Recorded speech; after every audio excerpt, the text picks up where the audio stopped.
What's going on, everybody? Welcome back to another episode of the Viall Files Ask Nick edition. I'm Nick, joined by Allie and Amanda. Sup, shouties?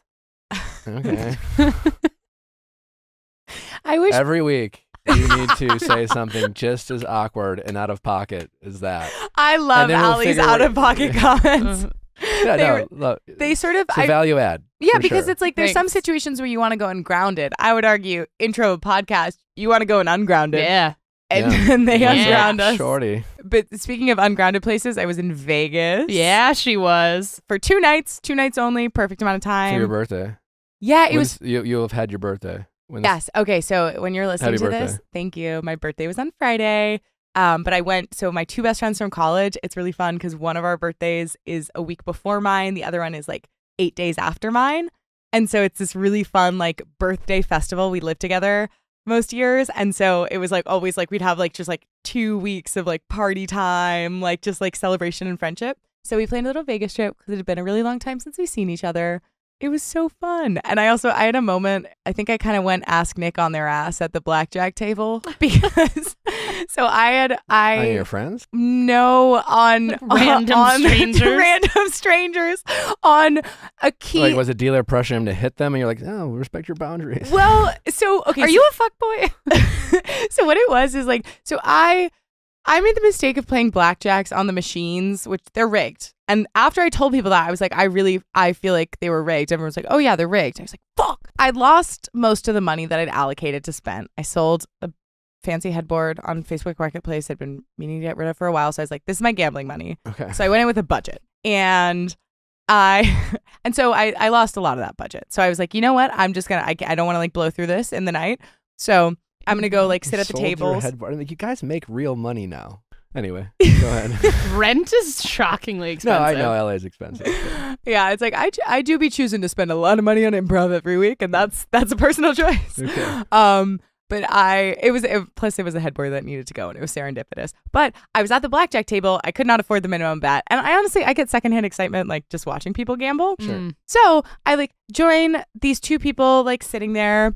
Shout out to Denise from Missouri and Hell Keith, yeah, a Denise. doctor. I don't know where he's from, but Keith and I are like blabbing it up. And I make sure to slip in early that I've got a boyfriend. Because I was like, I know the implications of like talking to people, you know, like this Denise, like this, like. You thought they might be swingers? Well, no, they did not know each other. So we were the 3 musketeers. So it's so like you thought there was like a we just jumped so well, far. no, she was implying that like she was talking to a with Keith. Only with Denise Keith. wasn't Denise involved. was a well-behaved woman in her Sorry. 50s or 60s who was okay. not trying to try anything with that me. could have been fun. I know. But Keith, you know, I was like sitting next to him, you know, it was really nice like chatting, but I made sure to slip in really early that I had a boyfriend. And then there were a few times Denise and Keith doing a great job. They're like, oh, you're my good luck charm, like all that stuff. And then Keith was kind of like, he was probing, you know, he was kind of like flirting a little bit. And I was like, Keith, like, I don't know what you think is going to like, it wasn't so overt that he was like outright, but I was just sort of like, you know, like trying to shut it down, but it wasn't in a way that was making me uncomfortable. But then he was like, so, you know, come on, like, you know, like fun night in Vegas plans. And then I just like got really somber and I was like, I think once you've been cheated on, you like, because I think he asked me, like, he was like, oh, like, would you ever like have a fun night in Vegas? Like that was the most overt it got. And that's when I like really shut it down. I was like, once you've been cheated on, I think you realize that like the emotional havoc it causes and it becomes so incredibly unappealing. And there's just like a moment of like silence at this blackjack table. Let's pour one out. People are like, Keith is done. Keith leaves. Yeah, Keith's like thinking my boner's dead. Like I was like, I still think I'm working to rebuild trust issues from cheating. Like, it's at like 3 a.m. You said this? I said this. Oh. But then Denise is like, Denise just like nodded. Cool hang, bro. Yeah, I was being an absolute delight. But then I did leave shortly after that. Yeah, it's hard to keep the vibes going after that. But I did want to say like this trip, because it was the first time I gotten to hang out with these like college friends. Like the first time we got on a trip together, like I'd seen both of them individually while I was like, one of them lives nearby me, one of them's in New York, etc.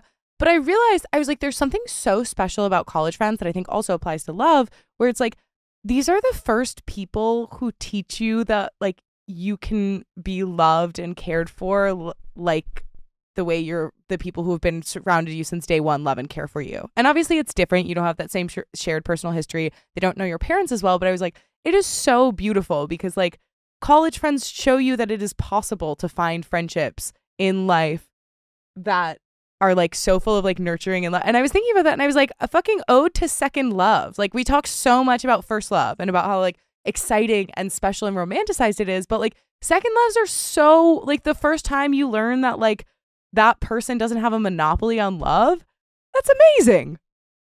Yeah, man. So that's my little tirade. Also That's very cute. I went to Olive Garden. What are you, Nick? What are you thinking about? No, I was just thinking about what you were saying. Yeah, well, college friends, high school friends, I think our first wave of friendships that last, into adulthood, right? Because is like what you're trying to say. They become more closely linked to like family than like friends in a sense because they've been with you through a lot of different things. But in a way, I feel like maybe Amanda's point is like these are the first people that you met as friends as more of an adult. So it's like not tied with like we without grew your up family together. or your we went to the community. same grade school. Yeah. Sure. Okay. Yeah, and like You starting get to from choose zero. it. It's a chosen family. But then in that way, they do also then become like family because you start from zero in that place. And then the people that like show up for you consistently and take care of you just have this like really unique like shared experience of like when you were like really scrambling and you could kind of start from zero and decide what you want your personality to be, etc. Like they were the ones who were like there with you through it. The people who are there for you through college is a crazy,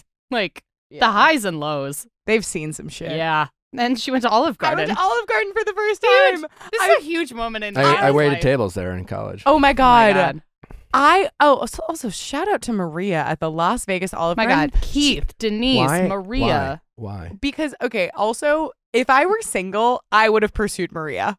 Oh. I literally Like, why'd you go to Maria. Olive Garden? Why because- wouldn't you?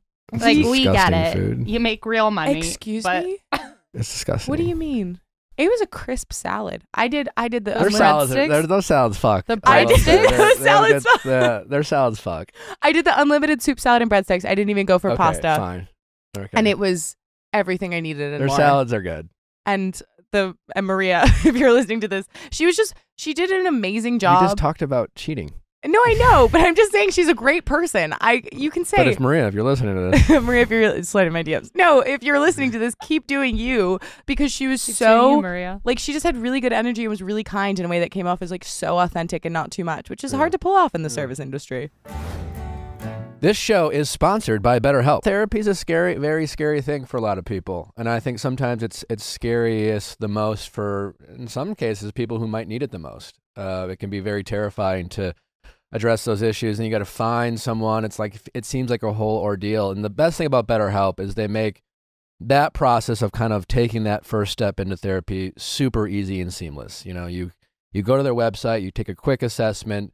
They assign you to a therapist that they think might meet your needs. But the best part is they have so much access to so many, literally thousands of therapists. And so, so much about therapy is finding that right person, Maybe you're someone who's dealt with past trauma or things like that. There are people who specialize in those types of things. Couples therapy, maybe it's infidelity that you're dealing with and things like that. Or maybe you just, need someone to talk to. You're tired of being the person who feels like a Debbie Downer around their friends and you don't want to bring the vibe down, but you really need an outlet. And There is nothing worse than that. There was, and sometimes it's like you can't fight it. I remember being on a girls' trip and was just like at my lowest of lows, and they were like, "Come on, Allie, like perk up, like cheer up. there's It's nothing vacation." worse. And I was like, I wish I could flip my brain off. I was having fun until you asked me why it I'm was not. Yeah, Yeah. It's just there's nothing worse than people telling you to have fun Yeah. or You're like, tell great, you thank you so much. get out of your Instantly head, changed. and Yeah. things like that. But you could literally be on vacation with your girls and feel like I just need to talk to someone, Mm-hmm. and you can go into the bathroom at the hotel, get on your phone, and you could be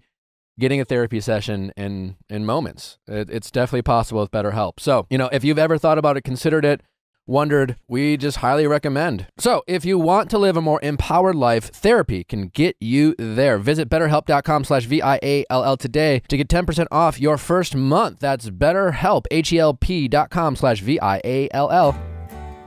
Love a good semicolon. I've always wanted to know, like, how to use a semicolon. No idea. Just truly no idea. You know what the good news is? I don't need to know anymore because I got Grammarly. Grammarly is helping people sound smarter, and be more efficient because No longer, if you're someone like me, maybe you're dyslexic, and it doesn't matter how many times you proofread, you never are going to feel like you get it right. Well, now Grammarly is stepping in and helping people fix their grammar, fix their tone. In addition to helping you with those like objectively correct, like you forgot a preposition, girly, corrections, it also offers tone enhancement. So it can make sure like you sound professional, you sound positive. Yeah.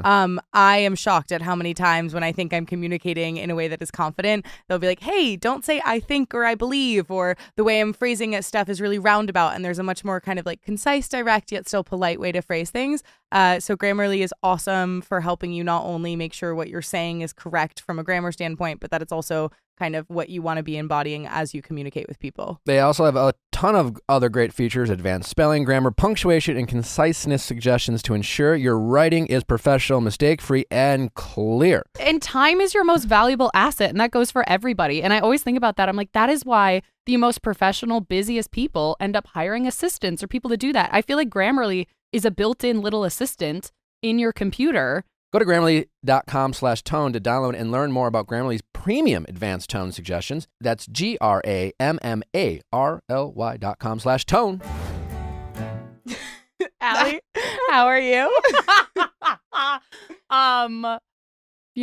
Thriving, not doing too much. I feel like I encountered you and Natalie like a few days in a row, and both times Natalie was like, "What are you up to tonight?" Or like, "Where are you headed?" And I was like, "Nowhere." Like, she's like, "What are you up to this weekend?" I was like, "Nothing." Like, just we're surviving. I did match with a potential British fuckboy on Hinge, so we'll see how that goes. Why fuckboy? I just feel like he knows.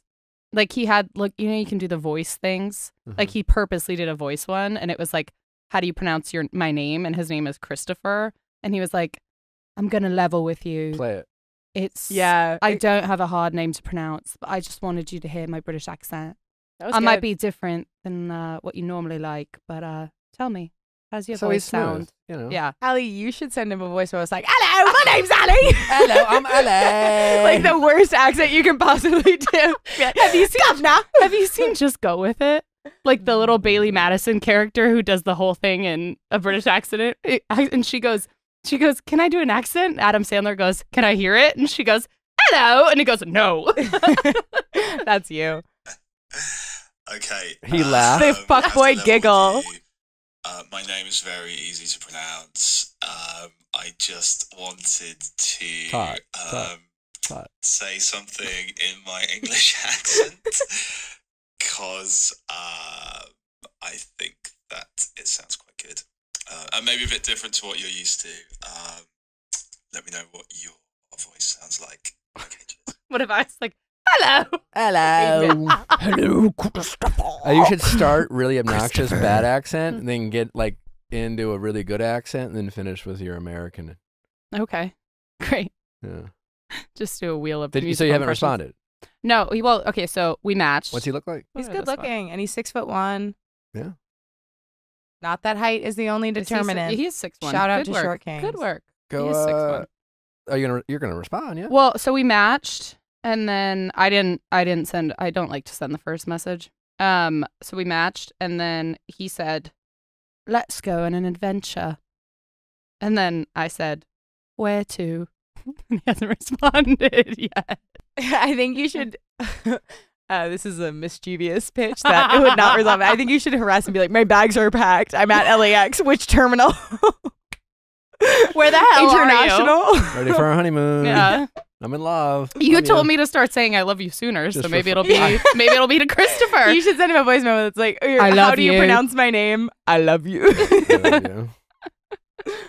So yeah, we'll see. Okay. But I was thinking, I was like, maybe this is really bad, but if you just started flirting with a bunch of people on Hinge approximately 2 weeks before Valentine's Day, how many people do you think you could get to send you like flowers? If your goal is flowers, yeah. Probably 1, I 2. love flowers. Would you not feel guilty? Even from anyone? Kind of, yeah. Why would you feel guilty? Sorry, I feel like this sounds really obnoxious. I've been in a situation where I've had more than one Valentine, and I felt guilty. I've never even had one. I think you just say, like, I really just want to get flowers for Valentine's Day. Here's my address. That's concerning. Give him the office address. Yeah. Drop him off at the office. Listen, it'd really make my day if you sent me flowers. I mean, if your goal is to get What flowers, if I changed like my it. Hinge profile to say that? Like have had one of the blurbs. Yeah. One thing about me. All I really want is flowers on Valentine's Day. Yeah. We don't need to be in a relationship. My simple pleasure. Flowers on Valentine's Day. Yeah. And again, you're just upfront contract. You're just like, I just want the flowers. Like, Yeah. I owe you nothing. Yeah. But if you're willing to do something nice for me.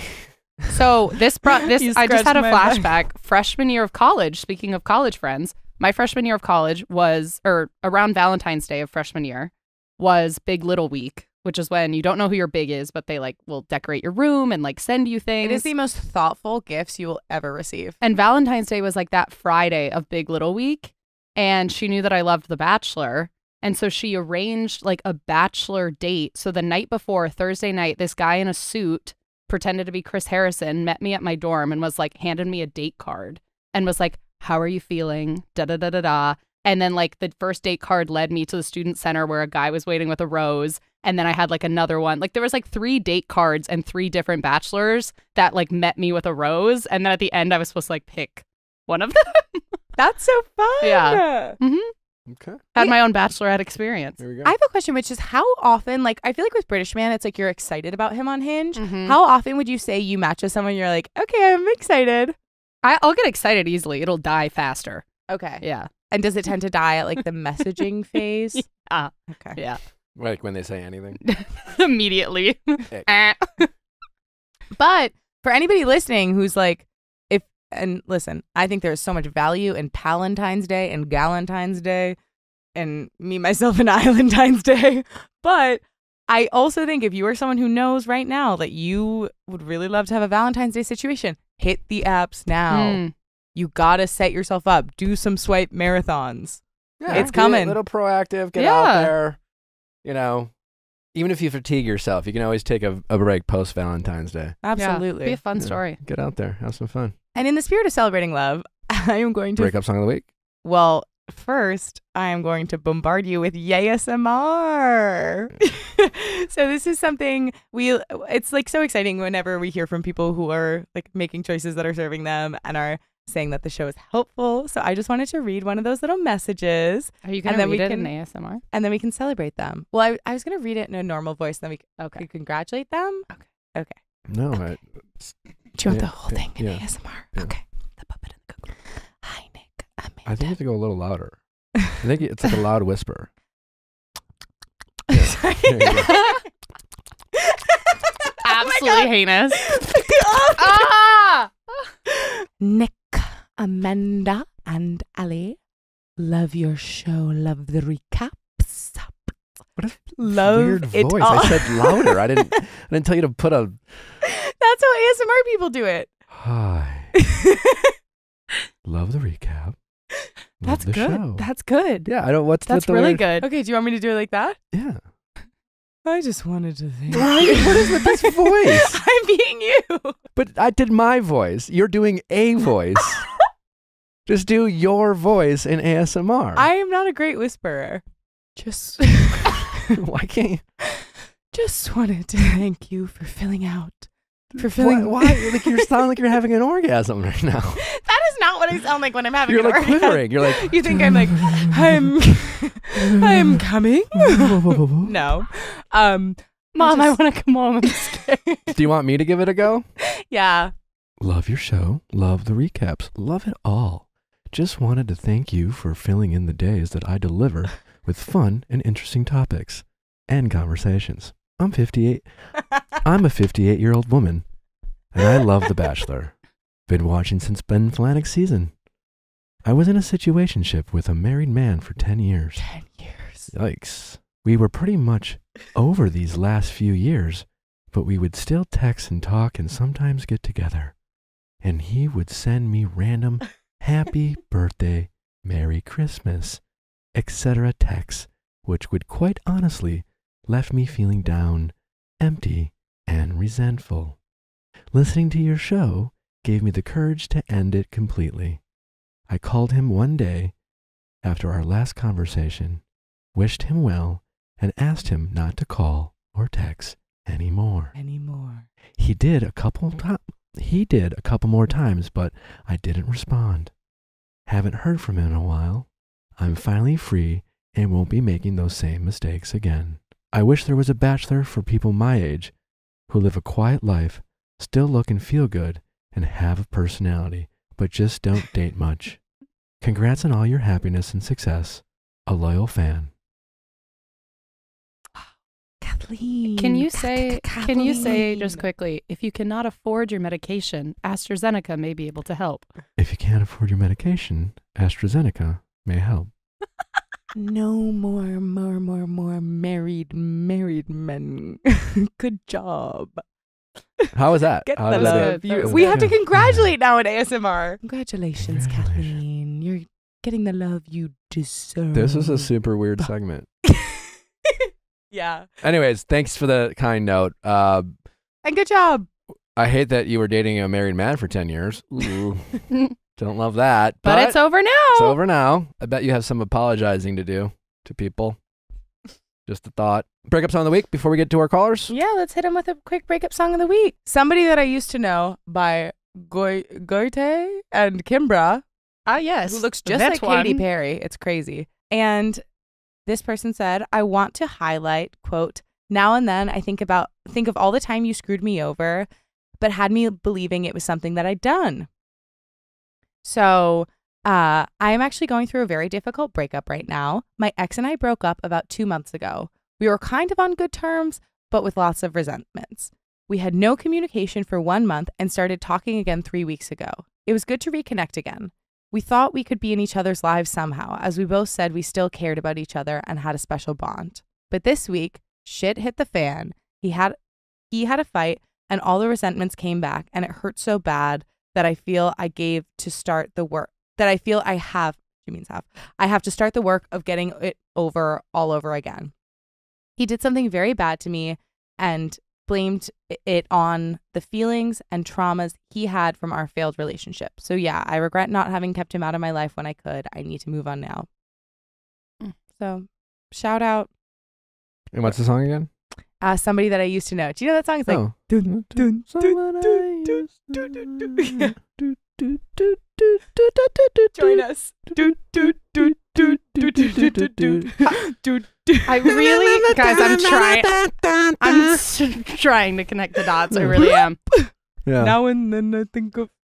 It's a good song. But you didn't have to cut me out. Oh, there we go. Yep. Nothing. So much percussion happening. Yeah.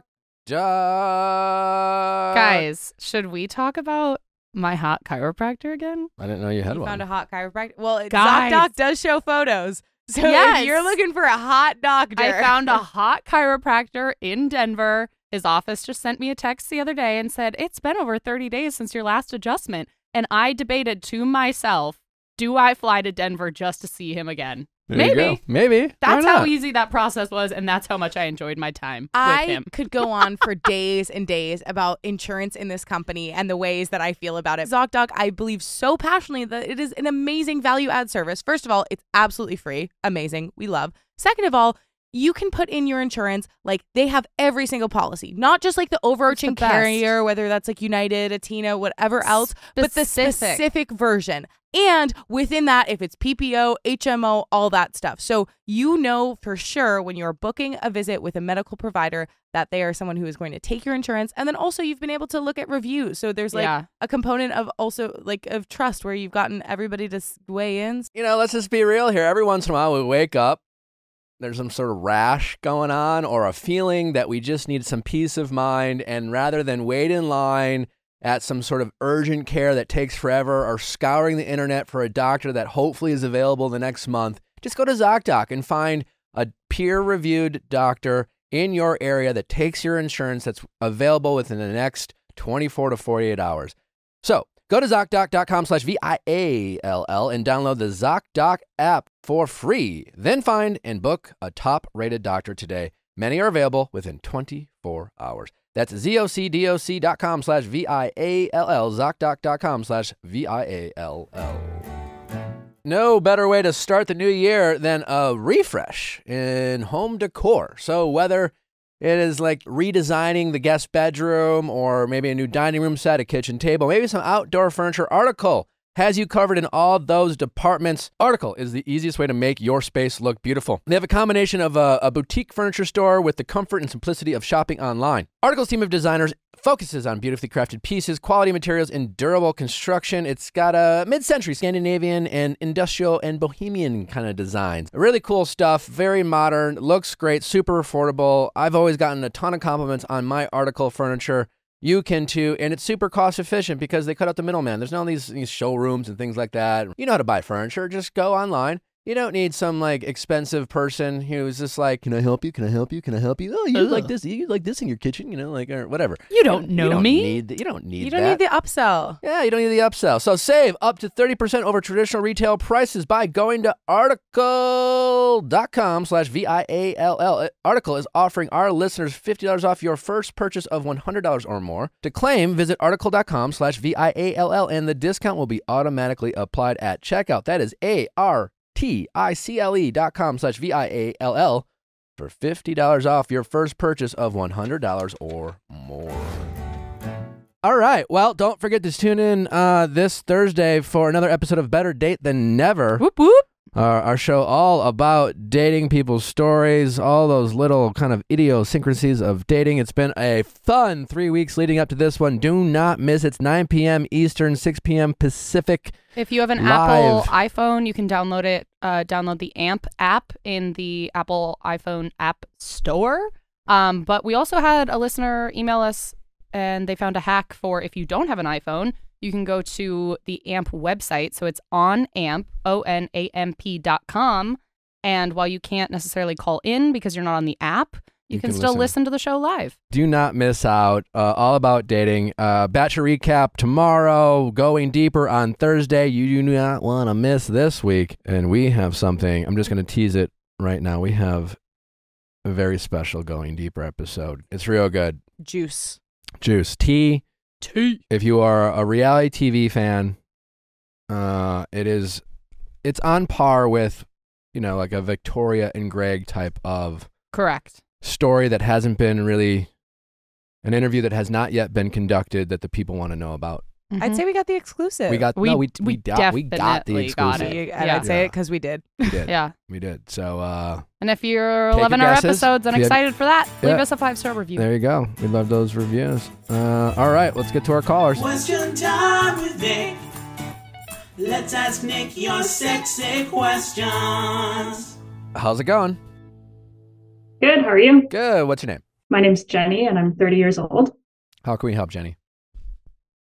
So I'm considering pursuing a connection that I made with the woman that my ex-girlfriend cheated on me with. Okay. Tell me about the infidelity. So it was a 5-year relationship. Unfortunately, it wasn't the first instance of cheating. This particular time, I noticed some signs, just being in tune to those types of things, having been cheated on before. With your ex? With my ex, yeah. So she had cheated on me a couple of months before our wedding, and I found out about 3 weeks before. So that engagement ended, obviously, and we broke up at that time. However, she pursued therapy and was really committed to change. So I decided to give her another chance about 6 months later. So that was 2 years ago. About 2 weeks ago. How long did she stay in therapy? She's still in therapy. But she had taken a bit of a break, which was another one of the clues for me that something might be going on. Gotcha. And how did you find out about the first time? Actually, one of my exes let me know because it was a friend of hers whom my ex was seeing. Okay. Yeah, this time around, she had given me permission to use her laptop whenever I needed to for school purposes. So I went to use it and the password had been changed, and that was odd. So I texted her, got the new password. She kind of gave me a bullshit excuse, which I didn't really believe at the time. So I decided to go through her emails, and I found some emails between her and another woman, and they were setting up flight dates. So at that time, I kind of knew, but I wanted to confirm everything. So I went through her phone later that day, and I couldn't find anything, but I did look up the name of the person because I had it from the email. And I was able to find this person's name as well as an area code that matched the location of the flight. Gotcha. So I messaged her from my phone, and she had no idea. She was also in shock. Like, and she felt didn't really know badly about it all. your partner had a girlfriend. No, of course not. No. She told me that they had met on a dating app just a week prior. So it really had not been going on that long, thankfully. So the next morning, this was late at night that we were messaging, I confronted my partner the next morning and ended the relationship. What did she say? I mean, there's nothing to deny when you have that much evidence, right? I told her, I messaged the other girl and I know everything. She was apologetic, but... Did she ever give you, what was her reasons for cheating?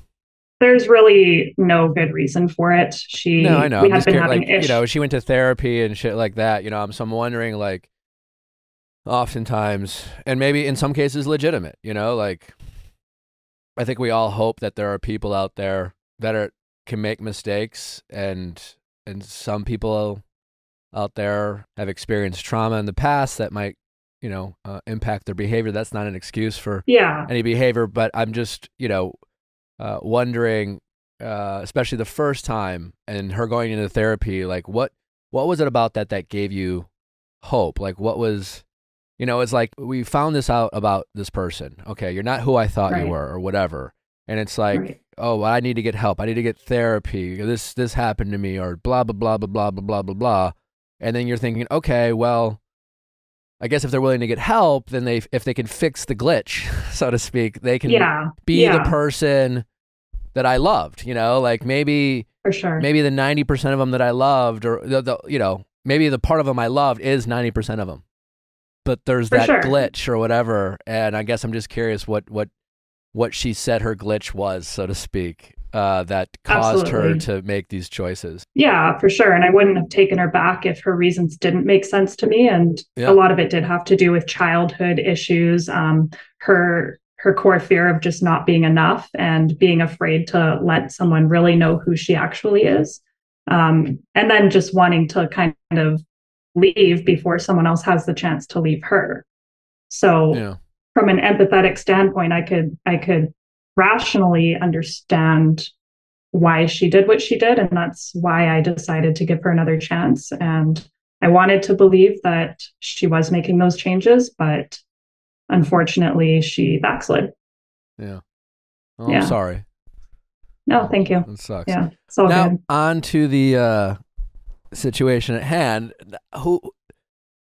Who is this person you're considering dating? And was that the first person they cheated on with? Like, where do they fit? Or is this girl you emailed? Yeah, it's the girl she emailed. So it's like, this girl had no idea that the person who she was planning on meeting up with had a partner, was like fully in a relationship. And it was like, hey, are you fucking my girlfriend? So and she was like, oh my God, I thought I was going to. I had no idea. And all of a sudden, and then you became pen pals? So this is love. That is exactly what happened. Yeah. So, I mean, okay.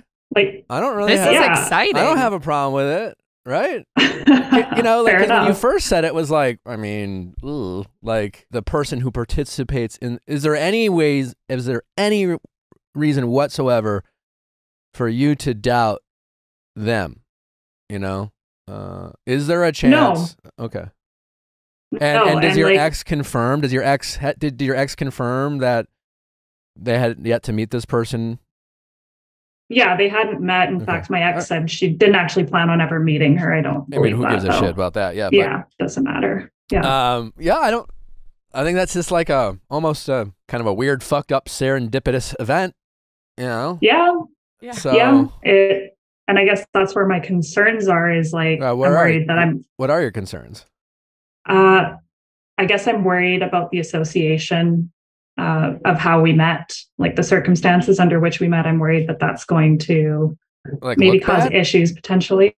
Well, I'm not even worried about that. In what way? I'm worried that we like bonded over something that is very like it brought you together. I think. Well, first of all, you haven't even met this person, right? So no, I've never met this person. There's no reason, I think, at this point to start, worrying about how this is going to affect a relationship that doesn't exist. Yeah, that's fair. That's fair. I might be looking too far into the future. Yeah, which I get. I mean, someone who's been hurt, like you've been hurt multiple times, it's very easy to want to get ahead of it and want to be proactively protective. Yeah, exactly. Yeah. Like how, it's just like, that's how, if you've been hurt in a relationship and if you've been betrayed, you're constantly, that's what they steal from you. That's how they steal that kind of sanity that, and you start feeling like at your lowest moment, you're rattling your head trying to think of every possible scenario to try to protect yourself. So I get that, but I don't see any real red flags. I see just kind of a funny coincidence. And I think if you meet and you have a nice time, first night you can be like, you're kind of weird. Thanks for the fun. Right. You don't, it might not go anywhere, but if it evolves, if there's some excitement, like, I just don't think the trauma bonding can be is all that, like, it was, you know what I'm saying? Like, what is she really bonding over you about? I don't know. Maybe she's been cheated on in the past too, but a lot of people have been cheated on. So like two people who have been cheated, I don't know if that's like, I don't think you can't date because you're afraid about trauma bonding. I just think it's just more, who knows? So, and I think, again, once you start dating and if you get to know her and you like what you see, you can start having, upfront and some vulnerable conversations about some of your insecurities and fears in potentially this relationship or last relationship. Sometimes it's just putting it out there. Like, hey, I probably overthinking this, but I just want to make sure that we are communicating about this relationship and, is it weird to you how we met at all? Like, or do you have any concerns about that? Like, let's talk about it. Just, I think a lot of times couples don't put these thoughts on the table as like a potential discussion. Sometimes we're just like, we feel like we have to share our vulnerabilities and fears as this like, hey, just so you know, like I've been hurt before, don't hurt me again. It's just like, okay, Absolutely. More, it's just like you have to say, hey, this happened to me. Can we talk about it? Can I open up to you? Can you let me share thoughts and feelings or fears that I've had? And then you see how they respond, and you see how nurturing they are. But I don't really see an issue here. Do you feel like, fair enough? Obviously in the wake of something that is like so difficult to navigate and so challenging, do you feel like, how are you feeling in terms of like healing your heart and if you feel like open to a new relationship? That's a good question. How long, when did this last infidelity happen?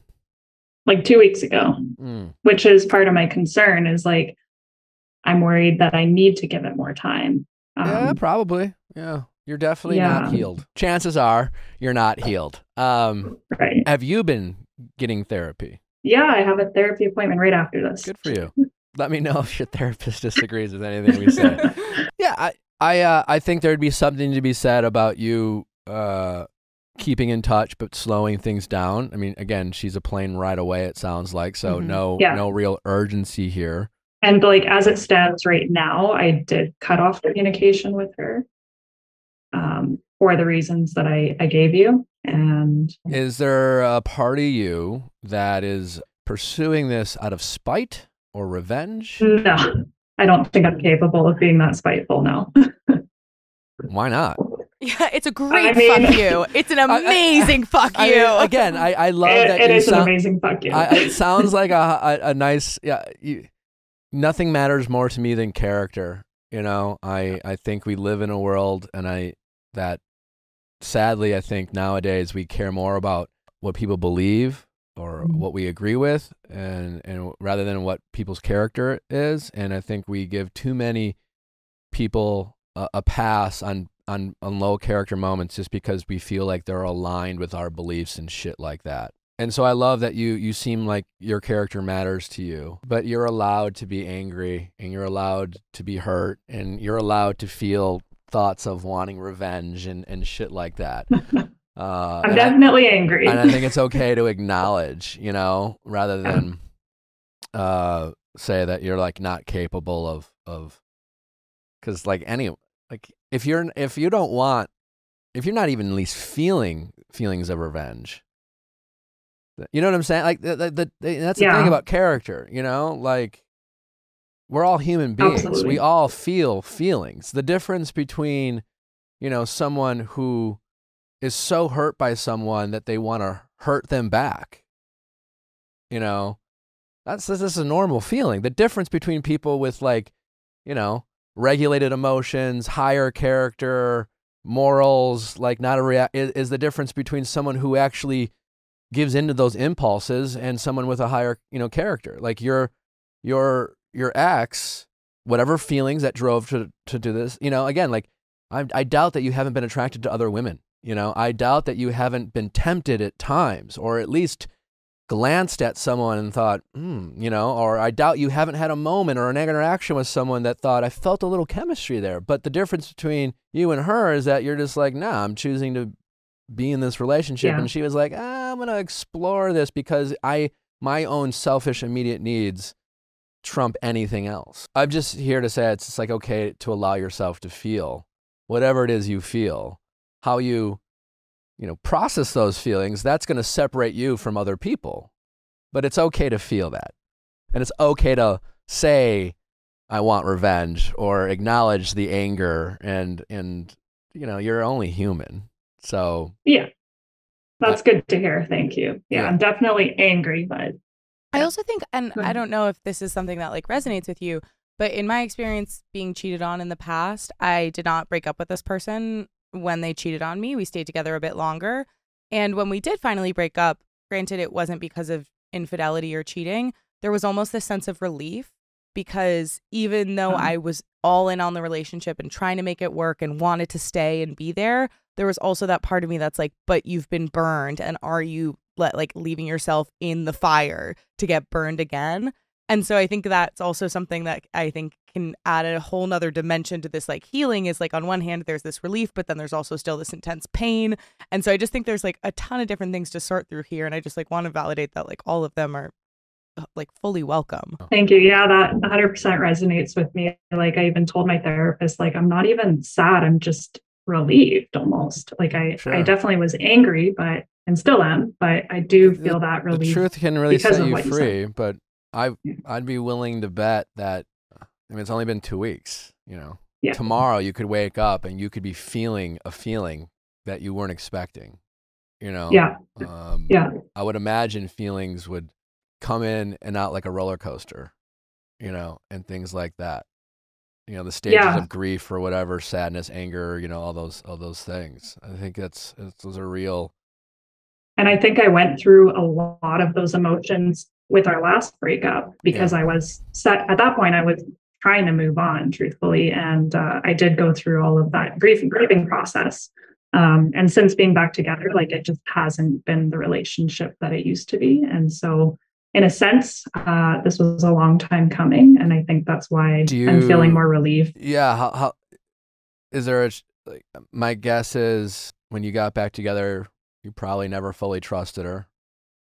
No. And you're probably just relieved to not be with someone you know you don't trust. I'm kind of indifferent towards it all now. Like, I think you lose respect for someone when they do those things to you, and over time it just wears on you. And so I'm actually feeling a lot better right now than I was expecting to. Well, that's good. That's good. Yeah. I'm happy for you. Thank you. Just take it slow, I think. You know, I think it's more of a coincidence, and a funny coincidence, rather than, you know, you're only interested because you want revenge, or you're only interested because you're bonding over this kind of shared experience. Like, I think if you weren't attracted to her and you didn't find her a little bit charming on some level, like, I don't think the situation alone would make you interested in her, you know? No. And you don't, yeah. You know, like, you're just more like curious. You're just like, why not? Right? Like, you're just like, I don't know, beautiful, check. Seems nice, check. seems like she has good character, check. All right, fuck it. I don't know. Why not? If nothing else, it could just be a fun first date on your recovery of getting back out there. And if For sure. and maybe you are, while it's still fresh and you're numb, maybe you are just kind of like fucking done with it, and like you said, indifferent, and be open to allowing feelings to pop up, and like it's great to feel indifferent, because you're just like, hey, maybe I am just like good and fine, but like don't be surprised if other feelings pop up, and don't feel like it's like don't get down on maybe not being as healed as you hoped or thought you would be. I think it's a process, and it's okay at times to feel sadness over what happened. But in the meantime, you can take it slow, and you can get back out there. You can date. And if something pops up, a feeling, you can pause things and you take your time. If things advance with this other woman, like I hope you recognize, regardless of how well it goes, take it slow, pace yourself. Yeah. So would you say that I should reach out to her like sooner than later, or does she have any idea about your interest? It was kind of implied through conversation. It was never stated explicitly, but.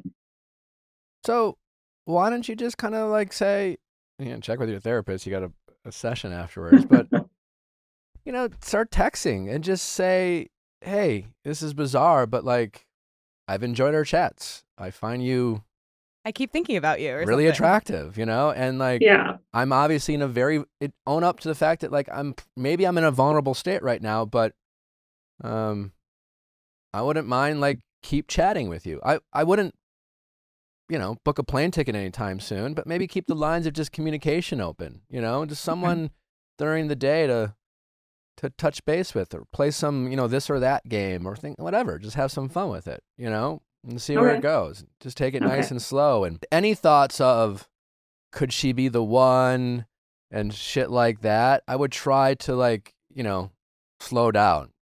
She is most likely just maybe the first person.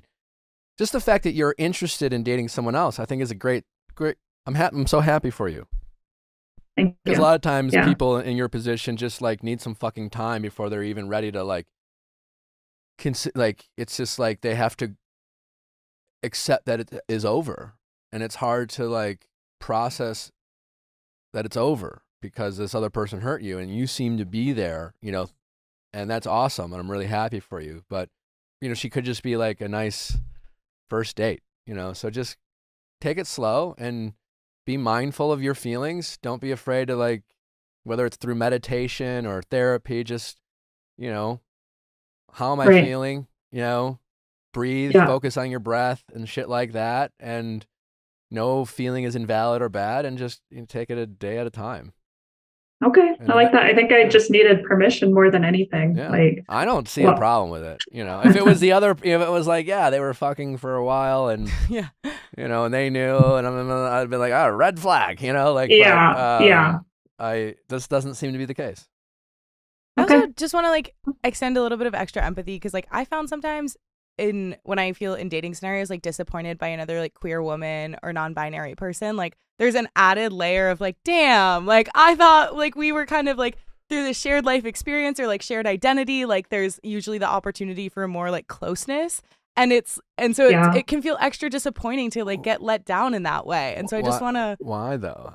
Because it's like, I think with like with some queer, like with a lot of queer people that I meet, it's like, oh, okay, like there's this like, of course, like vastly different human beings, but there's this shared level of like, we operate in a society where like being queer is not the norm. And so that level, that experience, and also those kind of like communities that you can end up in to find like-minded people can add like an extra layer of like connection and solace. I get the connection aspect, I guess. And maybe I'm speaking out of turn here. I have just learned that, for example, I talk to a lot of women about their dating experiences, straight or gay. And, we've had the pleasure of having some men. And you can go to certain places on the internet and find a lot of angry men towards women. And you can go to other places of the internet and you can find a lot of angry women towards men. It's not hard to go on like TikTok and be like, fuck men, and like all men cheat and blah, blah, blah, blah, blah. And I'm just like, as a straight man who's only dated women, all of my pain that I've ever had in relationships has been caused by women. And if you're a straight woman, Right. So I guess what I'm saying is I just think, unfortunately, we live in a world where all people, regardless of their political beliefs, their sexual identity, their preferences, have the capacity to do wicked things. Absolutely. Yeah. I agree with that. And no sense of a community or like-mindedness or whatever. And those things might bond you and make you feel close. But I think it's sometimes we like to convince ourselves that things are safer than they are by identifying these kind of things that have nothing really to do, again, with each individual person's character.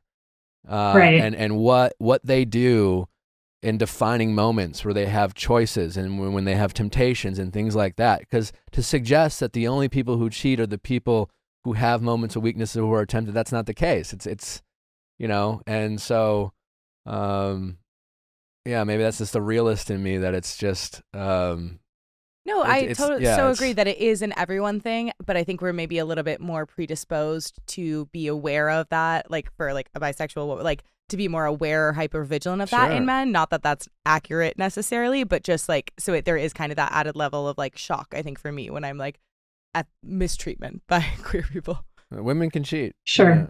Don't I know it, Nick? Yeah. So yeah. I mean, it's obviously a tough situation, but you seem in relatively good spirits, and just stay on that journey, stick with therapy, and just be open to all possibilities, including this kind of fun situation, and see where it goes. Sounds good. I'll stay open then. And Jenny, please send us an update. Yes, we want to know how it goes. We really need an update, and you are 100 like the ex. You're done. There's no avenue of you're letting her back in. 100% done. Okay. All right. Yeah. Good for you. Yeah. All right. Thank you. Well, take care. Thank you very much for the call. I am sorry this happened to you, and good luck, and keep us posted. Hey, thank you guys so much for having me. I appreciate it. All right. I'll definitely keep you posted. All right. Thanks so much. Take care. All right. Bye-bye. Thanks. Bye. How's it going? Hi, good. My name's Anna and I'm 21. How can you help, Anna? My long distance boyfriend has me send my outfits before I leave the house, and he gives me a lot of opinions, and I'm just not really sure how I feel about that. Okay, yeah. Well, we generally hate that. How long have you guys been dating? Like a little over 2 years. Okay, so it's been a while. Yeah. And has it always been long distance? No, so we like grew up in the same hometown, and then he went to college. Okay. Not too far. It's like an hour and a half. He's relatively your age? Yeah. Mm-hmm. Okay. He's 20. So while you weren't long distance, were there other examples of, a little bit of controlling or possessiveness or things like that? Were there examples in other situations? Yeah, you're gonna hate it. He's like super used to like texting his parents when he like leaves and arrives from a place. His parents are super strict, and so he likes me to like text when I leave and arrive from like something like throughout my day. Okay. Is that like because that could be in some ways say, hey, call me when you get home, let me know you got home safe type of thing. It totally is, but it's a little much. Like we've had conversations about it. You feel like it goes beyond your safety. It's an insecurity that he has. Absolutely. Okay. And so you've had talks about this? Yeah, not a ton about the clothes thing. That's kind of a new thing, but definitely about the texting. Yeah. What thoughts have you had about, so you haven't had any conversations about this topic with him? About the clothes? Yeah. We have. You have. What do those conversations go like? So I think it started like a while ago with like what I wear to the gym, because he kind of got me into going to the gym, and then I started out like pretty insecure wearing like leggings and a big t-shirt, or like shorts and a big t-shirt, and then like as I got more confident, I kind of transitioned into like biker shorts and a sports bra or like a tank top or something. And he didn't really understand like why I was doing that, because he just kind of associates that outfit with like the type of girl who like is looking for attention from guys at the gym. Yeah. But I pay my gym that I pay like $10 extra every month to work out in a women's only area. So I just don't understand how it's a factor. People are allowed to want to look their best, and people are allowed to feel good, and And like if someone looks at you, big fucking deal. Like if you're generally like not focused on it, or you know what I'm saying? So like ultimately he has to trust you or not. And regardless of what you wear or who you work out around, like your decision to be in a committed relationship and not entertain, you know, any approaches from other men or people, like that's, you know, has nothing to do with what you wear. Right. We've had a lot of conversations about like how I like, you know, I'm a woman. I'm used to like men, you know, creepy, gross men like in public looking at me in a certain way. And I've just kind of made my peace with it and not going to let it inhibit what I do. And I'm just going to like dress to make myself feel comfortable. And like, I'm not dressing to like impress other people. And if it is, it's like myself or like for other girls to be like, oh, love your outfit. It's never like for any guy's attention. And I don't think he's really like, he doesn't really have the like security because he's always like, oh, I know how like guys think. Like I know their gross minds. Like I don't want people to look at you and like think about the things that I know guys think about. Yeah, well, he's 21 and he'll get over that or not. But like he'll get over it. That's a very common, like, you know, I grew up in a very conservative home and I didn't think I was jealous or things like that. But there's just a level of, and the long distance fucks with you for sure. Mm-hmm. You know, because he's so young, I'm willing to like give him some slack, you know, type of thing. You know, if this was a 30-year-old guy, you know, in multiple relationships, I would say that this is some fairly serious red flag. I don't, you know, like he's 30 or whatever, or even 25, 26. But is this probably his first relationship? This is his second relationship, but like his first girlfriend, he dated for a little over a year and it was in high school. Okay. So. Yeah. So whatever. And when you talk to him about it, is this is him too? Explain. So let's just read these text messages. Are they both, is this all the same conversation? Sort of. I kind of like, there was a period in there where like I tried to like, I had to like get it out of him. Like I had to get his concern out of him because he was like acting different. I knew he was upset, but he wouldn't tell me. So gotcha. All right. I cut out that. I'll be him. Cool. Where are we starting from? We'll start with this one. The short one? Great. Yes. You have a shirt for tomorrow, or are you just rocking a sports bra and yoga pants? I don't have a shirt or the right shoes, but blank said a lot of people do it in socks. Oh, word. Okay. It sounded fun, so I didn't want to say no, and all of her friends are going. I got ya. Explain or something so we can work through it. So you have tried to coax things out of him back and forth. That was like a lot of dragging it out of him. Yeah, there's nothing else for me to explain. Okay. Are you mad at me? No, I'm not mad. I'm okay. So what's still bugging you? I don't want you to be mad at me. I'm just not excited for ya to go in just a sports bra tomorrow in pants that are up your vagina. And I feel like that's normal, so I'm sorry I said anything. It's just something I'm not a fan of, and that's okay. Gotcha. Sorry I said anything. I can't keep my eyes open. So you're just getting tired. This is a night, yeah. Okay. Good night. I love you. Is that it? I bring something to you and that's it? IDK, babe. What am I supposed to say? Like, I told you something after you insisted I did. That's fair. And I was really trying to not let it affect me. It's just hard. Like, we already didn't have a good day and that didn't help, so I'm sorry. The room is completely dark. Okay, go to sleep. The boxing room. Oh. And whatever, it's fine. I don't want to be controlling. I'm not going to be seen for real. Listen, this young love, I don't know, long distance, I think these are just difficult things that people have to try to figure out. I'm glad he's acknowledging that he doesn't want to be controlling. Now, a lot of controlling people will say that, but you know, the up your vagina, that was inappropriate of him, you know, like you did ask though, you know, like, and so. Yeah. Well, we've had a lot of conversations about like he acts really different when he's like mad, and it's so obvious to me. And sure. I've talked a lot about like, okay, if you're going to choose not to be upset about something, just like choose not to be upset and don't like clue me into the fact that he's really passive aggressive. So I'm like, either choose to be mad and tell me, or choose to not be mad and I don't want to know. So he acts passive aggressive and then he finally ends up telling me. And I was just like shocked that he had told me that this was the issue, because I didn't even think it was going to be an issue about my outfit, because I was driving out of town to my friend's house and like we fought on the phone on the way there about like an outfit I'd been planning to wear to dinner. And so this is like after all of that is like, I was shocked that he was continuing to bring up something about my clothes. Yeah. Yeah. Have you said in so many words, listen, you can trust me. And even if you couldn't, if I were to do something behind your back or be unfaithful, what I'm wearing ain't going to change anything.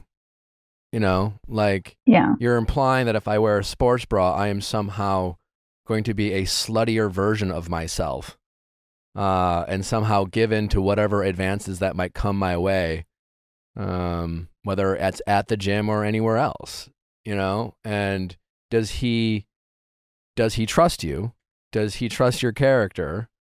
Or is he just trying to, or does he not trust you and think, well, I'm dating someone I don't trust, so I have to control what she wears. You know, this is not, you know, he needs to understand while you empathize with his insecurity that he is not demonstrating trust. Yeah. I've asked him, because I've heard like on your podcast a million times, like be like, just ask the point blank question, like, do you trust me? Which I've done a million times. And he's like, yes, but like, I know how they think. And I think, you know, so that's the thing. There's no but. Yes, but no. Yes, but no, then you don't. Okay, that's fine. Yeah. And honestly, thank you for being, if you have, maybe it's not me, maybe you just don't, you're not good at trusting people. Let's talk through that, you know, but don't say, you can't say, I trust you, but there's no but to that. Because trusting me is knowing that, like, it's a fucking sports bra.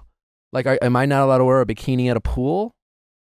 Like, what the fuck? Am I not allowed to wear like a crop top or something? Or am I not allowed to wear or dress in a way that makes me feel sexy? Good about myself? Yeah. Mm-hmm. And like in a way that like... That's the big problem, is he doesn't want me. I don't think he wants me to like dress to be sexy.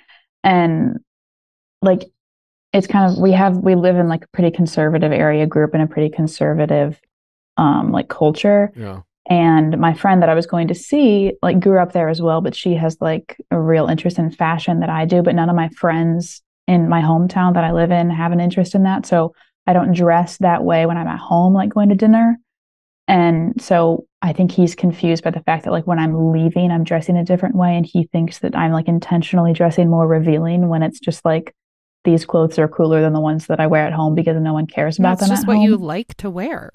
Exactly. I know. This is why it's like, I don't even know what to say, because he said that I was being ridiculous for like being upset about. Okay, well, I don't like that he's like shutting outfit. you down when you're trying to voice how you feel based on him. They both do that a little bit. Yeah. I mean, you asked, you pushed him out of him. He told you, he upset. He was finally aggressive. He was no longer passive aggressive, and his aggression of like, you know, talking about things up your vagina, like, was irritating to you. And I understand why, but you were like, I'm going to bed. And from his standpoint, I can understand that frustration. It doesn't make him, like, when we're in conflict, we're going to say things that might frustrate the other person. We're not going to be on the same page. We have to, if we don't want our partners to be passive aggressive, then the alternative is aggressive. And we have to be able to hear it, you know, acknowledge it. Okay, well, don't love that you said that, but okay, let's talk about that. And if you're not ready to talk about it, then don't bring it up right before you're about to go to bed. Yeah. You know, so working through you guys' passive aggression, like it does work both ways, you know. Oh, totally. And that is separate from whether he is right or wrong for this, you know, controlling side of him, you know. So I feel like I kind of gave in to like what he was saying. I was okay, like, I want to dress to make you feel comfortable. Like, I'm not gonna like. Yeah, that's a big mistake. I don't think you should ever say that. It's not your job to dress to make him feel comfortable. It is your job for the both of you to work towards a relationship that has trust. Okay. You know. So how do I like bring this conversation up again? And like, I want to. His frustration. Not over text. That, you can stop having these conversations over text. Mm-hmm. So hey. First conversation is you get on the FaceTime with them, not even over the phone. Use technology. FaceTime. Babe, can we make a promise with each other? If we're ever in conflict, if we're ever in a disagreement, we have to promise each other to set some time aside to have a FaceTime conversation or in person. You know, Like, in person's not usually ideal because I don't want you to wait to like express your feelings, but like text is not the way for us to do that. So let's start there. But I do want to talk to you about something we've been talking about. And it's the dress thing. And he's going to be like, well, I thought, I didn't feel, I've thought about it. I've sat on it. I've talked to some people. I don't like that I agreed to something I'm not comfortable agreeing to. I don't feel like I should dress to make you feel comfortable because that's not trust. Do you think I have good character? Just see what he says. Depending on. And do you think I am the type of person who wants to flaunt my body around to get the attention of other men? Yes or no? So it's a yes or no question. Do you trust me to, dress in a way that makes me feel good about myself, even if that, means like looking good? And do you trust me to make those decisions for myself as an adult woman? And the answer to all those questions should be simple yeses. And if there's no yes, but, and when he says yes, but, then you say, listen, there's no, either you do or you don't. If you want someone who has a little bit more conservative values than I do, maybe we're not compatible. But I don't want to be I don't want to be in a relationship where I'm made to feel like I'm doing something wrong when I'm not. I don't want to be in a relationship where I'm made to feel like I'm not capable of dressing myself or that I'm naive. Like, I'm aware about men. And either if you trust me, then you will trust that I am capable of setting boundaries and not accepting advances from people and letting people know I'm not available when it comes up. And that's trust. And I know that's scary, but that's what trust is. Trust is an implication of without any guarantee. There's a faith, and every conservative, person out there is a person of faith, and you go to your church and you're told, faith is believing without seeing. That's trust. If you trust in a higher power, then you trust without proof, on some level. Now, you need to, you have to give each other reasons to trust, but they can't throw it in your face. Yoga pants up your crotch is not a reason not to trust you. In a dark room. So like, even if it was a bright room, Yeah, I'm concerned because he has like set. Every time he brings up something or every time I get mad at him for getting mad about what I'm wearing, he's like, this is okay to feel like I'm allowed to be protective of you. I'm allowed to have have boundaries over what you're wearing. He is allowed to feel whatever he wants. You are allowed to disagree. And you say, yes, you're right. You are allowed to feel that way. And I am allowed to feel this way. And I am kind of drawing a line in the sand because I know my character.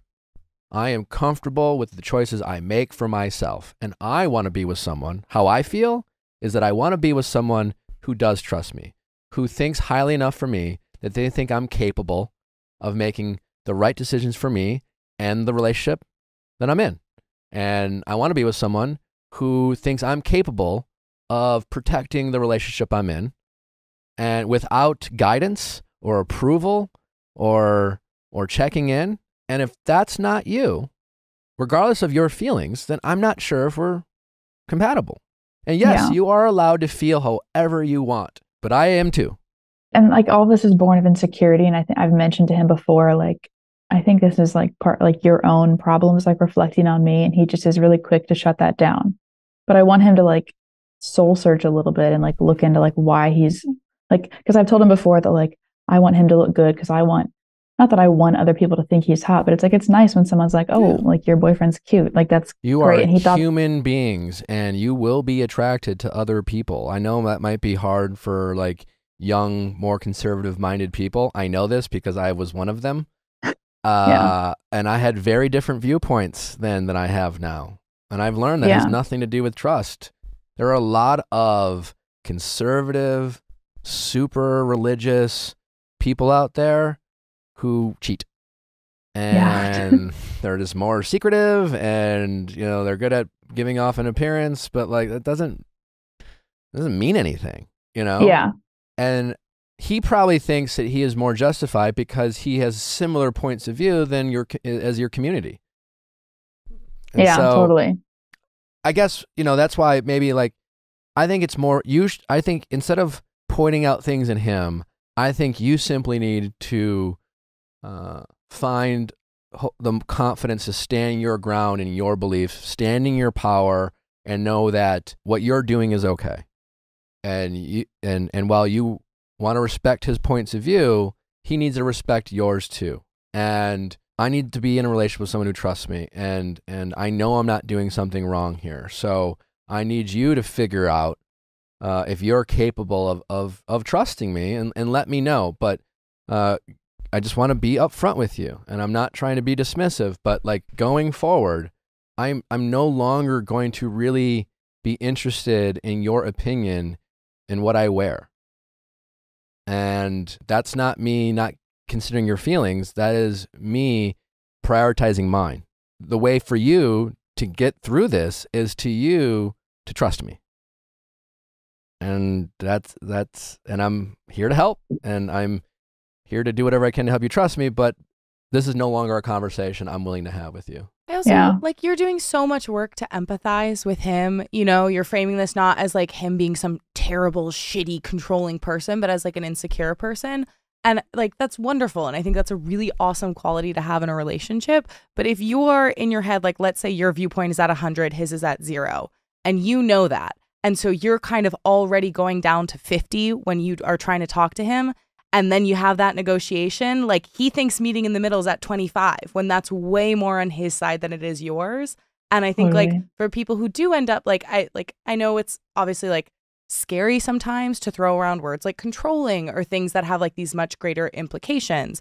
And of course, those things happen on a spectrum, and there's like a large range of that spectrum where it's not like a fireable offense. But I think the way that we end up on the scary end of that spectrum is by those little compromises that are born from this amazing skill of like empathizing with people and doing our best, but then getting like kind of like pushed further along. And so like, I don't want to like in any way imply that this is too serious, because like Nick said, there's really a way to have this conversation and to salvage this and go about it. But like, that is how people end up in like really scary relationship situations, is by continually sacrificing themselves, by empathizing with someone who's not empathizing with them in the same way, and ending up in a mindset where they lose sight of like their own convictions and the things that they know that they deserve.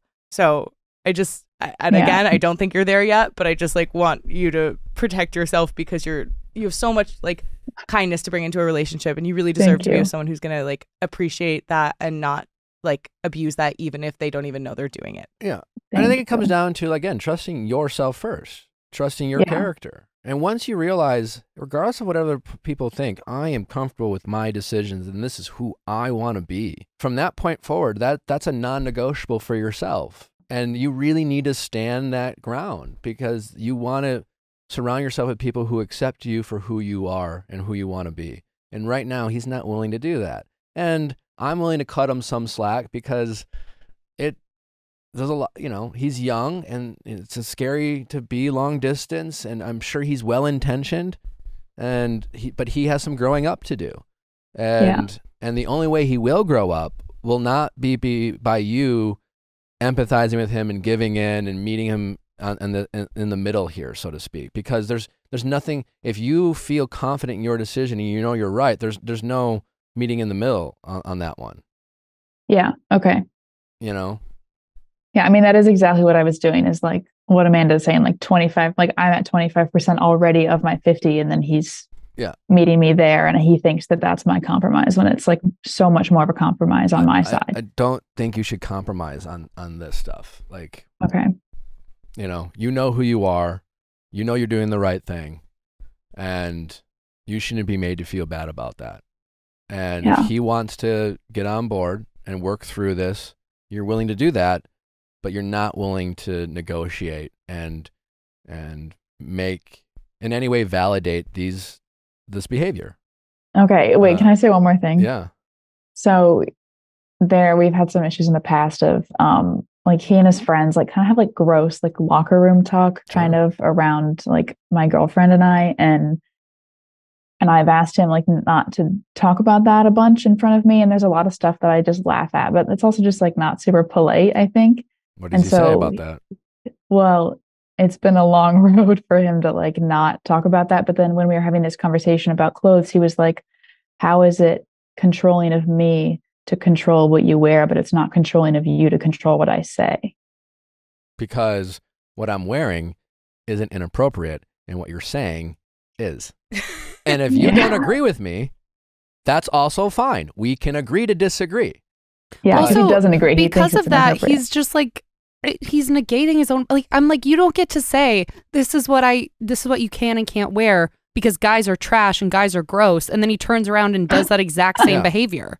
I don't think what I'm wearing is disrespectful to men. What you're saying is disrespectful to women. And also, you're not making him wear a wire and listening into all of his conversations and saying, hey, I hated the way you talked to that guy. You're saying, like, when you are with me and, like, the way you are behaving, like, that's, like, you know, and I get that it's so hard in these conversations that you're trying to not be combative and you're trying to find empathy. It's, like, really hard to, like, stand your ground that way. Also, but, like, what you wear is about you, and he's clearly talking about other people in a very negative, gross way. Yeah. He's just arguing semantics with you. You're only 21. Yeah. And to kind of Amanda's point earlier, like, this is not the recipe of success for a long-lasting relationship. And it doesn't get better. It only gets worse on these types of things. So you either need to, like, have the confidence and the power and the fortitude to nip this in the bud, so to speak, or you have to consider that maybe he's just not the one. And I think, again, it's like you just have to prove to him that you're willing to stand your ground. And he has the right to disagree with you. This is kind of turning into a non-negotiable of, like, really, what are your values? Your values just might be different, and that might be okay. But yeah, that's my question, was like, is this a fair non-negotiable? Of course, yeah. Absolutely. Okay. Yeah. Okay. 100% is. Even if it's jokes, I mean, whatever. And maybe he is joking. Maybe he's not trying to degrade women, but it makes you feel uncomfortable. And, like, also, yeah, like, what you wearing a sports bra is not the same as that. And if he wants to do that, you're simply saying, do it amongst your friends, whatever, but just respect me. And if he says it's the same thing, you could just say, again, okay, fine. I don't agree with you. My opinion's not going to change. And if your opinion's not going to change, then okay, that makes me really sad, but maybe we have to have some tougher conversations. Okay. Yeah, I can do that. All right. Yeah, okay. Keep us posted. Okay, thank you guys. All right, take care. Take care. Okay. All right, bye-bye. Bye, thank you. How's it going? Good, how are you? Good, what's your name? My name is Katie. I'm 29 years old. And I just recently relapsed with my situationship, who is also my CrossFit coach. Tell us more. Okay, so we started officially dating beginning of last year. What's officially dating mean? Well, we were going on dates and hanging out and talking every day, all day, FaceTiming. We were dating because there was definitely an understanding that we were just seeing each other. Okay. And then after about 2 months of that, I was kind of getting into a place. It was a secret from our gym because our head coach at the time had a no dating policy between coaches and members. So there was a policy. And there was actually another female coach who was dating a member at the time, but they, like, went to our owner and said, like, we're boyfriend and girlfriend, this is official. And the coach that I was seeing at the time said he wanted to see where this was going, but he didn't want to make a big announcement about it yet. Like, he wasn't ready. So after about 2-ish months, I was like, I need to know what we're doing. Like, where is this going? And he said he wasn't ready for a relationship, but he still wanted to keep doing what we were doing, basically. And I was, at the time, I had all of this, like, confidence, and I was like, no, I'm not an option. Like, I'm not going to sit around and wait for you. And so we broke up.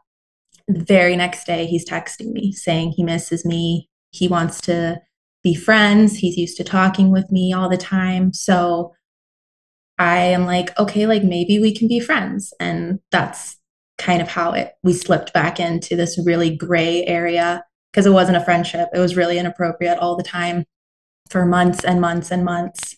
And every once in a while, I would bring up that I wanted more. And he would say, not right now, maybe one day.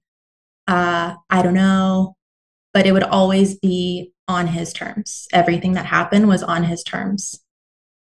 And I had never even heard of a situationship. And then when I found out about it, it was like, that's what I'm in. Like, that's where I'm at. So it got really messy for a really long time. And I was like falling for him because I kept waiting. I kept thinking, like, maybe he's telling the truth. Like, he's not ready for a relationship. Like, maybe he just needs more time. What's the difference? I mean, what do you mean by telling the truth? And what if he needs more time? What does it have to do with your willingness to? And needs more time for what? You know, like the whole like maybe he's telling the truth about needing more time. Maybe he or she's telling the truth about being busy at work. You know, like they still, as I'm sure you heard me say 100 times in the show, they still aren't interested in making you a priority in this moment. Yeah. It's like you waiting around for what? Like, how long are you willing to wait around for? Yeah. Like, no, I know. You know, and 6 months, 3 months, a year. Yeah. You know, like, even if it's true, what does that have to do with your decision to invest in him? Like what kind of was the tipping point for me with him was like after being in that situation with him for several months, we ended up like kissing again and everything. And I thought that meant that like he was wanting to start things up again. And it wasn't. Yeah. He actually told me like, oh, sometimes friends make out. But you're not friends. You're not friends. And so that's when I started like stepping back, and I told him like this whole situation is like really hard for me because I have genuine feelings for you and they're not being reciprocated. And I feel like I'm just waiting around for you and I don't want to be that person. And so I told him I needed to not, you know, I couldn't be his friend anymore. I couldn't do what we were doing anymore. And he would not give me any space at all. Like he would text me, he would come up to me at the gym, he would try to talk to me. I finally like blocked him on social media. I blocked him on TikTok. I stopped responding to his text messages, and he was just texting and he was coming up to me and he was trying to get a hold of me. But I was like, to what end? Like, I don't understand like what you're pursuing at this point. And I started dating somebody else in November, and he was trying more than ever, like just texting me all the time. Mm-hmm. And I wasn't even responding at this point. And I know I should have just blocked him like cold turkey, but that was the only area that I didn't block him on. And yeah, he found out I was seeing somebody, and it seemed like he was jealous, which he probably was. And that made me feel good. And I know it shouldn't have, but it did. And I was really like interested in this new guy. And I was really trying to focus because I didn't want to be hung up on somebody that didn't want me back anymore. And then this new guy and I broke up. And like not even a week later, I had decided maybe I can be friends with the CrossFit coach. Like we have to see each other. Like he's at my gym. I just wanted to keep things as peaceful as possible. Like maybe we could be friends. I felt like I had gotten over him. That's you lying to yourself. It totally was. You're an adult person. You can be civil. You can go to the same gym with someone you have. You know, listen, if you have romantic feelings for him and like it's, you know that like it just gets in your head and you can't focus on working out or you're tempted, like there are plenty of gyms out there, you know. But I'm just simply saying if you are capable of going to the same gym, like you don't need to pretend to be friends and lie to yourself about what that relationship is or isn't, you know. Mm-hmm. Like you can be civil. You don't have to be friends. And you, like you told yourself, like, well, maybe we can be for what purpose? Like, what is, you know, like you need to tell them about your dates. That's what friends do. Yeah. Well, he was asking about them. He was asking where I met him, and he was asking where we went on our first date and our second date and our third date. Not because he wanted to be a friend, but because he was being nosy and a little jealous and possessive. Yeah. And he even looked him up on Instagram after he found out who he was and then told me about it. And it was like, I don't really understand. So what's your question, I guess? So like I said, after I broke up with the new guy I was dating. Why'd you break up with him? Well, so that's a whole nother story that got really complicated. He told me we had been dating for 6 weeks. Everything was going really well. I had communicated to him like, hey, I'm not a casual dater. I'm not looking to hook up. All this stuff. He said he was on the same page. He wanted to see where this could go. He really liked me. We spent New Year's together. He introduced me to all his friends. Like everything was going really well. And about a week after that, he like almost ghosted me out of the blue. Like he stopped communicating for a couple of days and I didn't know what was going on. And then he came back and said that he felt like he was going through like a bunch of like anxiety issues and depression and was sleeping a lot and not responding. And then said the idea of trying to factor a relationship right now into his life made him nervous. So he wanted to put a pause on things. So I took that as like you're ending things. Like, okay, I don't want to, like, it's over. Like, you don't want to do this. So that's fine. Like, so we broke up. And then less than a week later, I hung out with my CrossFit coach and we ended up kissing a lot. And I'm like finding myself back in that situation with him where we're communicating again and FaceTiming and we kissed. And it was like, I don't know what we're doing now because we both said you're doing exactly the same thing you always did.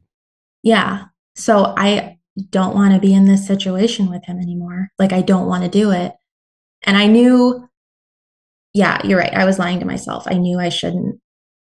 I wasn't over him, and going back into his house and hanging out with him again, it was not smart on my part because I was the one that had the deeper feelings. And he admitted that he didn't have those feelings as strong as I did. Like he was like, I liked you. And obviously we dated.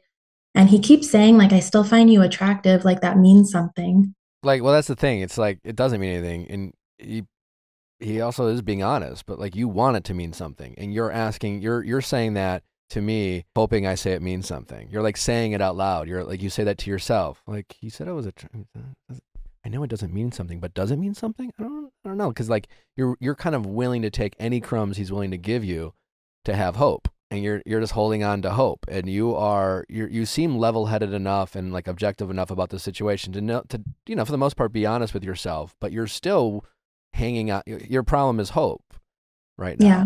You have this, you're not willing to just totally let go of any hope that this can turn into anything. And you're willing to consider any crumb of hope that he offers you, even if it's something as like obnoxious as saying, well, I still find you attractive. And you're like, well, is that hope? You know, like that's kind of what your inner dialogue is kind of saying, is my guess. Yeah. So, I mean, is your question like, how do you fully move on from this situationship? I've been waiting around for him for too long. And you got to go. I mean, you stop going to this CrossFit gym. He can't be that good of a coach. Well, it's like he's one of the coaches, but like I've been with this gym for a while, and it's like a really close-knit small community. Listen, you gotta ask yourself, you gotta be honest with yourself, you gotta take care of yourself, and it's okay to say, right now, I'm just not in a position to see him and have that not fuck with me a little bit, you know? And that's okay. It's okay to say, like, I have feelings for this guy. I let him in a little too much and too often. I played some games with myself. He's obviously very inconsiderate of my feelings and very selfish. And he is, despite, you know, yeah, he's let me know that he doesn't want to date, but he knows how I feel and he keeps, you know, pursuing me and he keeps letting me know that he wants to spend time with me. And he has been ignoring the fact that he knows I like him more than he likes me and still wants to hang out. He's being very inconsiderate with my heart and my feelings. So I'm in deep. I've struggled getting over this. I've tried. You got to start taking some extreme measures. And like, you know, your community, your CrossFit gym and blah, blah, blah, blah, blah are really just honestly excuses for you not to move on. Because like there are other gyms and maybe you can come back to this gym, but right now you just have to like take it easy on yourself and not try to convince yourself that you can get around. And again, if there are ways to go to this gym with and have other coaches and make sure he's not the coach, then do that. But like, pretending that you're okay with seeing him at the gym occasionally right now and giving him access to you so that he can get in your head and fuck with you and make these comments and give you these little breadcrumbs of hope that you will like overanalyze and question and get in your head and keep investing more of your energy and emotions on this situationship is not doing you any good. So you just got to start making some like tough decisions for yourself and make it easier on yourself. You know, it's that same, and you know, I always use these food analogies of like, you know, like it's just much harder to stay away from whatever food you want to stay away from if you like buy it at the grocery store and bring it home, you know, then every time you see it at home, you have to say no, as opposed to just having enough willpower not to buy the thing you're trying to not to eat at the grocery store, you know, and limit where you go out to eat and things like that, you know, but it's just like, oh, I'm going to go to the gym where he's working out and then make myself say no to him, you know, every Tuesday, Thursday, and Saturday. It's torture. It's tough on you. So, you know, until you get to a place where you are indifferent and you really don't care, or you just see him for what he is, you have to like go out of your way to not have him in your life. Because like you are only human. It's just like, you know, stop being hard on yourself by like trying to prove that you're capable of being friend. Like, what does that mean? There's no medal or patch or certificate that anyone's going to give you for being friends with someone you have feelings for. Like, there's no points awarded for that. There's no medal. You know, no one cares. You know, no one's saying good job. It doesn't mean anything. It's just an excuse we tell ourselves to keep the people we want close and hope that some magic thing changes, even though they've given us no reason that's going to change. And again, the only thing that's going to change, as I've said many times over, is for you to be completely gone and he has no access to you. And he truly believes that you know, can stand your ground, because all you have done has shown him that like, he can get you here and there. And apparently this little bit of amount that he gets to have access to you is enough to keep him interested, you know? I also I imagine there's probably a part of you that's like, but I don't want to give up this community and this place that I love because I can't like keep it under control with myself. That's exactly. It feels like I'm failing in some capacity. Like, why can't I?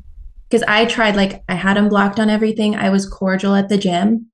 And he was coming up to me like, why am I blocked on everything? Why are you being mean to me? Yeah. Why won't you talk to me? This is really not okay. Like, why can't you just be my friend? And it was guilting me into this place of like, is there something wrong with me that I can't just like, and that's why like figure it out? You're going to the gym because you're investing in yourself and you're doing something that's like getting endorphins flowing and you're taking care of yourself and you're moving like, and he is someone who is like really counterproductive to that goal. And like, if you have friends who you're like, you know, I get that it's so nice when you have these like shared spaces, even people that you don't necessarily like talk to a ton. It's just like seeing familiar faces is really reassuring. And it's like tough to give that up. But if there's anyone that you actually want to be friends with, like shoot your shot, say like, hey, like I'm switching gyms, but like I'd love to grab a drink sometime. Like I really enjoy chatting with you. Like just to like keep those friends, know that you will build like new connections at a new gym. And like, it's not fair to kind of keep criticizing yourself for failing Mission Impossible. Like, this time has shown you that this is mission impossible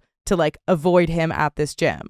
And I know it's like, I feel like our brain like probably tells us like, no, it is possible. I'm just like not good at it. But it's like, after how much time? And you're not failing. It's just, you know, you're a human being with feelings and emotions. And it's just, again, muscling through, trying to convince yourself. Like I get the loss of community, and that's a bummer. You know what I'm saying? And you can get that back for the time being in the short run. Take it easy on yourself, because again, like I said, like no one at the gym is like, you know, you're not going to put your plaque on the wall, be like person like best at torturing themselves. You know, like no one cares. You know, like you don't, what are you proving to yourself? That you're incapable of, at torturing yourself and making it harder to get over someone? It's hard to get over people we have feelings for, and you develop feelings for this person. And it's really a tough thing to do. And we have to go out of our way to make it as easy as possible for ourselves, because getting over some can consume our thoughts and energy, even when we're not around them. And that can just suck us dry. And that can affect our ability to get, you know, good workouts, and it can affect our job. It can affect other relationships. It's like a poison. And instead of, you know, beating yourself up metaphorically because like, you know, you're not strong enough today to like work out with him and give him access to fuck with you. Rather, why don't you just be more considerate and kind and empathetic to your emotional needs in your heart, and pat yourself on the back every day that, you feel better and better, and make it easy on yourself, and find other gyms or other outlets to get your workout in, or find ways to like work out when he's not there, and ease back into it when you start feeling healthy again. That's far more productive, and you will get your other relationships, your other activities, you'll have more energy to invest in those because you'll be far less emotionally invested in trying to get over this guy. But right now it's really consuming you, and you're not doing yourself any good. Like, plant yourself somewhere where you can bloom. Like, this soil is shitty soil, and it might have been really good soil to start with, but now it's not. And so it's like, and you deserve to bloom. Yeah. No, it's definitely like when I was dating the other guy, like, even though that didn't work out, I was feeling so much better, and I was feeling lighter because this guy wasn't fucking with my head, and he was like, it didn't work out, and that's fine. But like, he was communicating as it was going, and I was like, this feels so much healthier. I feel so much lighter. I feel so much better. And immediately following my little relapse with my CrossFit coach, I felt like I was hungover, and I was like, this is heavy. And I don't like the way that I'm feeling. And it's toxic, and it's poison. Like, it can take years of your life. Like, on this show, like, we've heard from so many people who end up in situationships that last months and years. And it's not because of like a moral failing on their part. It's because they like didn't make hard choices to set themselves up to do better. And like, I think sometimes, you don't want to put too much pressure on yourself, but I also think think about the stakes of like, you don't want to like waste like months of your life that you deserve, and that you have every area and tool in place to make happy for yourself. All right. Well, yeah, I think the key focus is, and we had Dr. Maya on our show, Going Deeper episode a couple weeks ago, talking about, resolution planning and things like that. But a big part of that conversation was an empathy gap with your now self and future self and things like that. And so have more empathy for, future self and things like that. And think about where future you wants to be in that emotional state and what you need to get there. And future you can go to this CrossFit gym, and future you can do these things. But right now you need to figure out how to get there, and think about how you want to be feeling in the future. And you have to put in the work in today so that you can feel that way.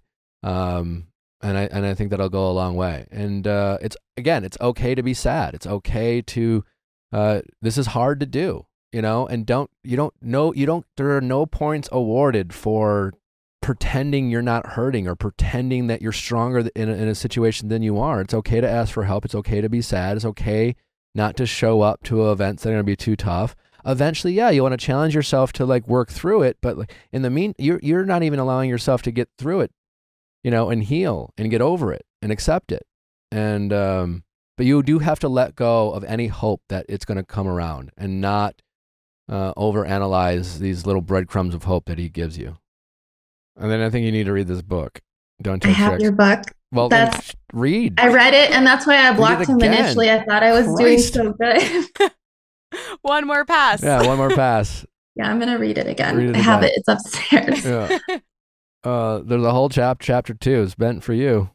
I know. Yeah. I gotta read it again. It's tough. But you're gonna be okay. Just stop.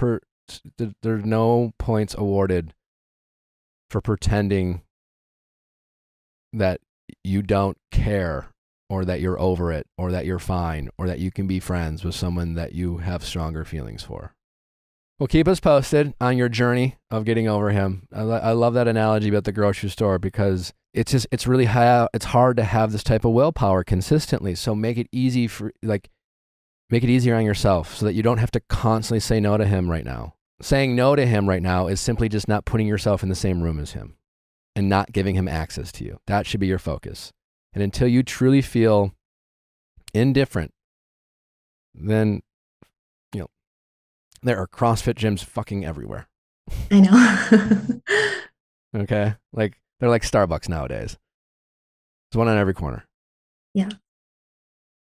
Okay? Okay. Sounds good. Take care. Thanks. All right. Bye-bye. Thanks for listening, guys. Don't forget, Bachelor Recap tomorrow, Going Deeper on Thursday, and Better Date Than Never live, 9 p.m. Eastern, 6 p.m. Pacific, Thursday night. So be sure to download the AMP app, search for my name, follow the show. You don't want to miss it. Super fun. We'll see you there. Bye.